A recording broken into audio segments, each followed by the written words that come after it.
Anxiety है क्या? मौजूद लम्हे में ना रहना, मुस्तकबिल के बारे में और माजी के बारे में सोचते रहना, माजी को बदलने का पछतावा कि ऐसा हो जाता वैसा हो जाता, पता नहीं मुस्तकबिल में मेरे बीवी बच्चों का क्या होगा।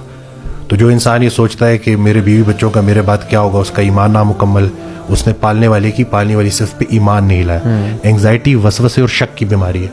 आप हर चीज में नेगेटिविटी ढूंढोगे, आप हर चीज पे खुद पे शक करोगे, दूसरों पे शक करोगे, आप इतना आइसोलेटेड हो जाओगे, दिल की धड़कन इतनी तेजी से शूट करेगी, टैकीकार्डिया इतना ज्यादा होगा कि आपको ऐसे लग रहा होगा जैसे आपका दिल बंद हो रहा है। इसी तरह से दम घुटना, सफोकेशन, ये प्रॉपर लोग फील करते हैं। इसी तरह से इतनी जिस्म में थकावट कि 5 मिनट का काम करना भी मरीज के लिए अजाब होगा कि अगर मैं ये 5 मिनट भी काम करूंगा तो पता नहीं मैं सारा दिन कैसे गुजारूंगा। तो उसका नतीजा क्या निकलता है? वो आइसोलेशन में चले जाते हैं, सोशल एंग्जाइटी हो जाती है, बंदों से कतराना शुरू हो जाते हैं, एक कमरे तक बंद हो जाते हैं।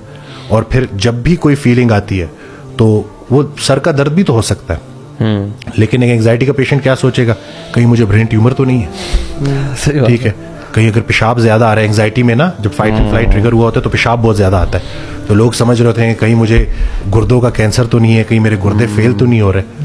तो इस सेल्फ टॉक भी बड़ा जरूरी है, साइकोलॉजिस्ट से हेल्प लेना भी जरूरी है, लेकिन खुद से कि भाई मेरी मौत का एक दिन मुकर्रर है और मैं वक्त से पहले नहीं जान सकता, और अपने आप को यकीन दहानी कराना कि ए ईमान वालों मजीद ईमान लेके आओ।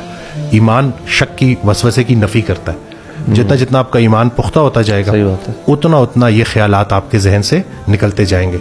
आप इनका बसेरा अपने दिमागों में करवा देते हैं कि अब अगर कोई नेगेटिव थॉट आई है तो उसको आपने इतनी दफा रिपीट किया ना कि अब वो आपकी जान नहीं छोड़ रही। और इसी तरह से फिर पैनिक अटैक होता है, वो तो फिर इतना खतरनाक होता है कि उसमें आपको लिटरली ऐसे लग रहा होता है कि जैसे यही मोमेंट है और जो मौत का फरिश्ता है वो आ चुका है।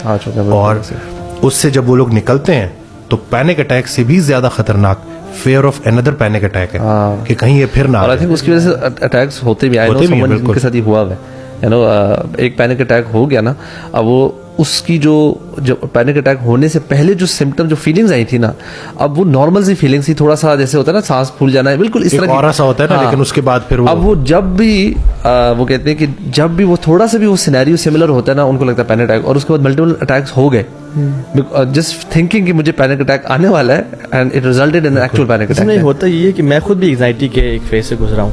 ये होता है कि व्हेन यू आर वरिड कि मुझे वो दोबारा ना हो जाए ना, ये जो वरी है ना कि मुझे दोबारा ना हो जाए, मुझे दोबारा ना हो जाए, और आप हर चीज ना जहन में कनेक्शंस बनाते हो, उस वजह से मुझे हुआ था, उस वजह से मुझे हुआ था, पूरे पैकेज बनाते कि क्यों वो होने लगा, क्यों होने लगा। और फिर आपका ना जहन उससे ना यानी एक कनेक्टिविटी डेवलप कर लेते हैं कि जब ये फेज आया तो उसमें वही हार्ट बीट तेज, वो बंदा जो 100 सीढ़ियां चढ़ ले तो सांस नहीं चढ़ता, वो 5 सीढ़ियां चढ़ता है उसको सांस चढ़ना शुरू हो जाता है।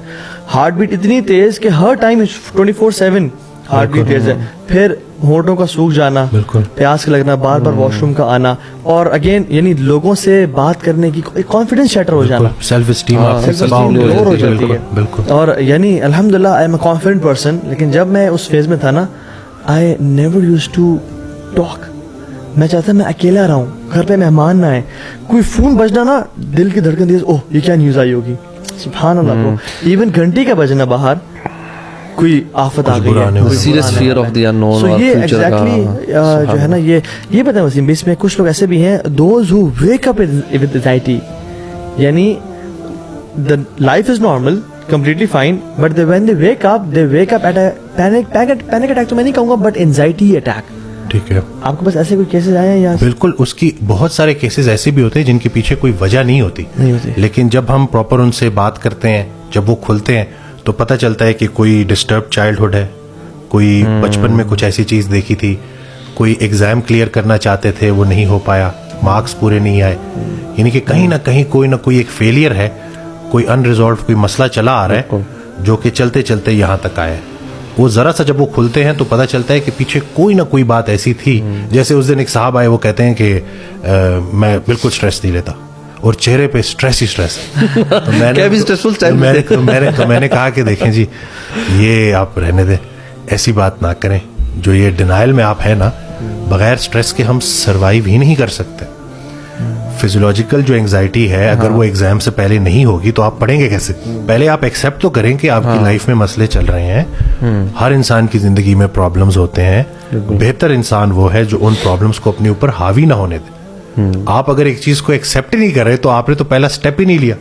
तो फिर वो उन्होंने कहा कि नहीं ऐसे, तो फिर मैंने उनको ये भी बताया कि एक वीडियो में देख रहा था, उसमें वो बंदा कहता है कि 2 ही लोग हैं जिनको एंजाइटी नहीं होती, एक साइकोपैथ्स और एक वो जो कि कब्रिस्तान में दफन है। जो जिंदा है ना उसकी लाइफ के साथ ये प्रॉब्लम्स चल रही हैं और वो हर इंसान की लाइफ में होती हैं। ऐसे पेशेंट से मैं भी मिला, वो कहते हैं मैं स्ट्रेस लेता नहीं हूँ but sometimes I wake up in anxiety, panic attack हो रहा होता है मुझे और बड़ा लंबा चलता है सारा।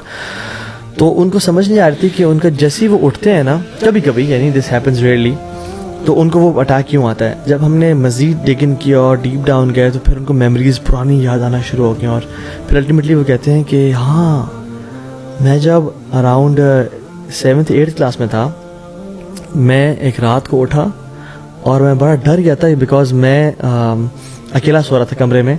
यूजुअली मेरे सिबलिंग्स साथ सोते थे और मैं डर गया और डरने के बाद ना, सिंस मैं इतना एक डिसओरिएंटेड उठा ना, मुझे मेरा नाइट सूट मिल रहा था, ना मुझे कोई घर में नजर आ रहा था और डोर लॉक था पेरेंट्स का। तो कहते हैं मैं इतनी टेंशन में था, तो उस टेंशन में ही ना मैं फिर सो गया और मुझे ना वो कुछ दिन तक टेंशन रही।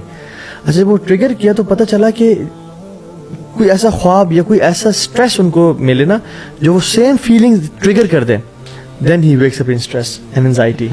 तो उसका ये डेफिनेटली ब्रीदिंग टेक्निक्स बड़ी हेल्प करती हैं। बिल्कुल, डीप ब्रीदिंग। बिल्कुल, ये जो मैंने कहा ना रेस्ट एंड डाइजेस्ट, ये वेगस नर्व के कंट्रोल में है। तो एक चीज, वैसे तो उसमें काफी सारे टेक्निक्स हैं। कुछ लोग कहते हैं कि ठंडा पानी भी चेहरे के ऊपर जोर से मारे, उससे भी रिलीफ हो जाता है। लेकिन जो मुझे सबसे अच्छी चीज लगी ना, कि जब हम पेरिफेरल विजन को एक्टिवेट करते हैं, यानी कि हम कोई अल्लाह की बनाई हुई एक खूबसूरत जगह के सामने खड़े हैं। एंजाइटी का पेशेंट ऐसे उसका टनल विजन होता है ना, वो बिल्कुल फंसा हुआ रहता है, हर वक्त उसके माथे पे एक परेशानी है और वो एक ही जगह को लेके ना एक ही पॉइंट पे बिल्कुल फंसा हुआ है। पेरिफेरल विजन जब आप एक्टिवेट करते हैं, जब आप पूरी अल्लाह की कोई खूबसूरत, कोई मरी चले गए, कोई ग्रीनरी है, उसको आपने खुली नजर से देखा और आपने ना बाहर की तरफ देखा, तो वेगस नर्व एक्टिवेट होती है और vagus nerve rest and digest को एक्टिवेट करती है।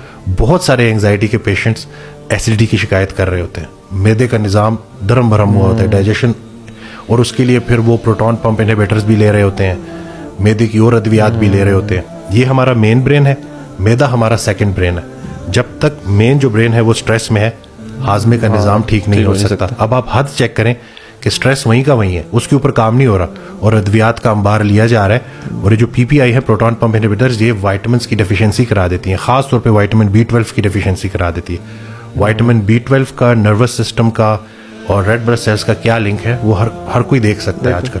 तो ये नहीं कि वो मेडिकेशंस जो न्यूट्रिशनल डेफिशिएंसीज भी करा रही हैं वो आप ले रहे हो, उनके और भी साइड इफेक्ट्स हैं, लेकिन जो सही थेरेपी थी वो उसकी तरफ आप नहीं जा रहे हो।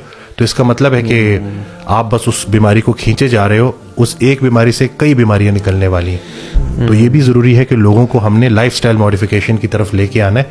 वही जो हम बात करते हैं, अल्लाह ने हमें मुशक्कत के लिए पैदा किया है। एक्सरसाइज करने से वो जो एपिनेफ्रिन और एपिनेफ्रिन रिलीज हो रही होती है, ये जो फाइट एंड फ्लाइट में जो हार्मोन, उनको हम यूज कर लेते हैं, उससे यह है कि वो एंजाइटी हमारे ऊपर हावी नहीं होती।